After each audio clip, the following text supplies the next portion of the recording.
ఇప్పుడే country delight యాప్ని download చేసుకోండి. Download the country delight app now. Breaking news. Kukatpally బాలిక హత్య కేసును ఎట్టకేలకు పోలీసులు ఛేదించారు. సహస్రను 10వ తరగతి బాలుడు హత్య చేసినట్టుగా పోలీసులు గుర్తించారు. సహస్ర ఇంటి పక్కన బిల్డింగ్లోనే బాలుడు ఉంటున్నట్టుగా తెలుస్తుంది. బాలుడిని కూకట్పల్లి పోలీసులు తాజాగా అదుపులోకి తీసుకున్నారు. దీంతో సహస్రని అత్యంత దారుణంగా చంపింది ఒక 10వ తరగతి బాలుడు అనేటువంటి విషయం వెలుగులోకి వచ్చింది.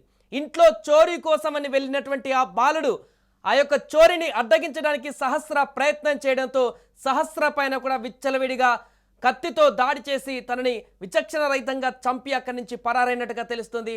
ఇదంతా కూడా ఒక సినిమాటిక్లో పేపర్లో ముందే పక్కా ప్లాన్ అంతా కూడా ఈ యొక్క 10వ తరగతి పిల్లాడు ఆ పేపర్లో మొత్తం కూడా ప్లాన్ అంతా రెడీ చేసుకొని వచ్చినట్టుగా తెలుస్తుంది. దొంగతనం ఎలా చేయాలి, ఏ రకంగా దొంగతనం చేసిన తర్వాత ఇంట్లో నుంచి బయటపడాలి, సీసీ కెమెరాలో కనపడకుండా ఏ విధంగా తప్పించుకోవాలి, ఎవరికి కనిపించకుండా ఏ రకంగా దొంగతనం చేసిన తర్వాత బయటపడాలి, ఒకవేళ ఎవరైనా అడ్డగిస్తే వారిని ఎలా తప్పించుకొని ముందుకు వెళ్ళాలి, ఇలా ఒక ప్లాన్ ప్రకారం ఇంగ్లీష్ అక్షరాలతో ఒక పేపర్ పైన స్ట్రక్చర్ అంతా కూడా ఒక పేపర్లో గీసుకొని వచ్చి మరి దొంగతనానికి పాల్పడ్డాడు ఈ యొక్క 10వ తరగతి బాలుడు.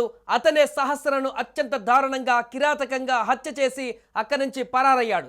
కూకట్పల్లిలో 4 రోజుల క్రితం జరిగినటువంటి ఘటన ఇది. ఇంట్లో తల్లిదండ్రులు లేని సమయంలో సహస్ర అనే బాలిక దారుణ హత్యకు గురైంది.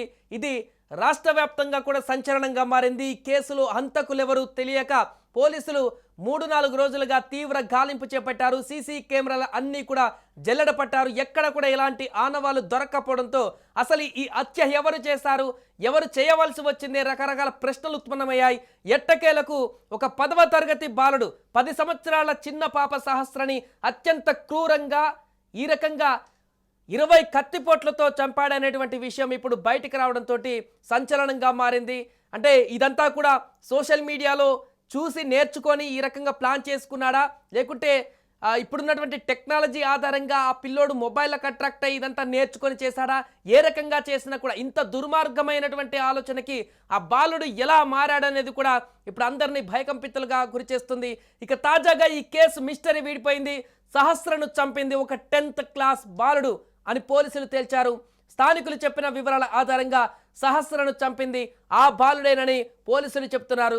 బాలుడిని అదుపులోకి తీసుకొని విచారణ చేయగా పొంతలలేని సమాధానాలు చెప్పడంతో అనుమానం బలపడింది.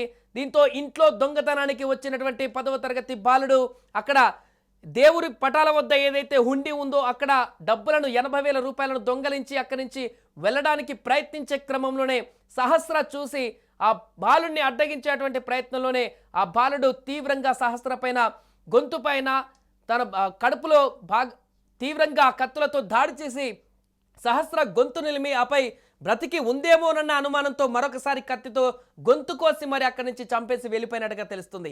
ఎట్టి పరిస్థితుల్లోనూ సహస్ర బతికి ఉండకూడదు అనేటువంటి కారణం చేత విచ్చలవిడిగా కత్తిపోట్లతో చంపేసినట్టుగా తెలుస్తుంది. ఎందుకంటే సహస్ర బతికితే తనను చూసి గుర్తుపట్టి చెప్తుంది అనేటువంటి ఒక భయాందోళన కలిగిందో లేకుంటే ఏమైందో తెలియదు, కానీ ఆ బాలుల్లో ఉన్నటువంటి రాక్షసుడంతా కూడా బయటకు రావడం జరిగింది. దీంతో ఆ సహస్రను ఎట్టి పరిస్థితుల్లో బ్రతకనివ్వకూడదు అంటూ కూడా ప్రతిఘటించడంతో పూర్తిగా చంపేసినాక నిర్ధారించుకున్న తర్వాత అక్కడి నుంచి వెళ్ళిపోయినట్టుగా తెలుస్తుంది. ఈ యొక్క దొంగతనం కోసం ఇంట్లోకి వెళ్లే ముందు ఎవరైనా అడ్డొస్తే ఏం చేయాలన్న దానిపైన కూడా ముందే ఒక పేపర్ పైన రాసుకొని దాన్ని అమలు చేశాడు అని పోలీసులు కూడా పేర్కొన్నారు. ఇంటిలో నుంచి 80,000 తీసుకొని పరారవుతుండగా సహస్ర అడ్డుకోవడంతోనే ఈ ఘాతుకానికి పాల్పడినట్లుగా ప్రాథమికంగా వెల్లడించారు. ఏదేమైనా కూకట్పల్లి సహస్ర మర్డర్ కేసుకు సంబంధించి కంక్లూజన్ అయితే లభించింది. ఎవరు చంపారు ఏంటి అనేటువంటి అనేక రకాల అనుమానాల మధ్య అనేక ప్రశ్నల మధ్య ఎట్టకేలకు ఒక 10వ తరగతి చదువుతున్నటువంటి బాలుడు ఈ రకమైనటువంటి మైనర్ బాలుడు 10 సంవత్సరాల సహస్రను ఇంత దారుణంగా చంపాడనేటువంటి విషయం బయటకు రావడంతో అక్కడున్న వాళ్ళందరినీ కూడా ఒక్కసారిగా ఉలిక్కి పడేలా చేసింది. నేటి పిల్లలు ఏ రకంగా మారుతున్నారనే దానికి ఒక ఎగ్జాంపుల్గా ఈ యొక్క కేసు కనిపిస్తుంది. 10వ తరగతి చదివే బాలుడు ఇంత క్రూరంగా, ఇంత దుర్మార్గంగా, ఇంత విచక్షణ రహితంగా కత్తితో ఒక పాపను చంపినటువంటి తీరు భయాందోళనకు గురి చేస్తుంది. ఇది నేటి తరం పిల్లలకి ఏ రకంగా ఇప్పుడున్నటువంటి సాంకేతిక పరిజ్ఞానం వారిని పక్కదారి పట్టిస్తుందేమో అనేటువంటి దానికి ఉదాహరణగా మారుతున్నటువంటి కేసుగా మనకు కనిపిస్తుంది. ఏదేమైనా కూడా సహస్రను చంపినటువంటి మర్డర్ కేసు మిస్టరీ అయితే వీడిపోయింది. ఒక 10వ తరగతి బాలుడు దొంగతనం కోసమని వచ్చి అడ్డగించినటువంటి సహస్రని అత్యంత క్రూరంగా చంపినట్టుగా పోలీసులు వెల్లడించడంతో ఈ కేసుకు సంబంధించిన వివరాలు అయితే ఇప్పుడు తెలుస్తున్నాయి. ఇంకా దీనికి సంబంధించి దర్యాప్తులో ముందుకు వెళ్ళిన తర్వాత మరిన్ని వివరాలు కూడా పోలీసులు వెల్లడించనున్నారు. తర్వాత ఆ బాలుడిని ఎలాంటి సెక్షన్లు నమోదు చేస్తారు, ఏ రకంగా ఆ తల్లిదండ్రులు కూడా రియాక్ట్ అవుతారు, ఆ స్థానికులు కూడా ఎలా రియాక్ట్ అవుతారు, అవన్నీ కూడా మనం చూడాల్సి ఉంది. ఏదేమైనా కూడా ప్రస్తుతానికైతే 4 రోజుల నుంచి నెలకొన్నటువంటి ఉత్కంఠకైతే తెరపడింది. సుమన్ టీవీలో మీ పర్సనల్ అండ్ బిజినెస్ ప్రమోషన్స్ కోసం కింది నెంబర్కి కాంటాక్ట్ చేయండి. డ్రగ్స్, గంజాయి లాంటి చెడు వ్యసనాలకు దూరంగా ఉండండి. తాత్కాలిక ఆనందం కోసం జీవితాలని నాశనం చేసుకోవద్దు. డ్రగ్స్ విక్రయాలు, దందాలు నిర్వహిస్తే 180059996969 టోల్ ఫ్రీ నంబర్ కి కాల్ చేయండి. డ్రగ్స్, గంజాయిని నిర్మూలిద్దాం, భవిష్యత్తును కాపాడదాం.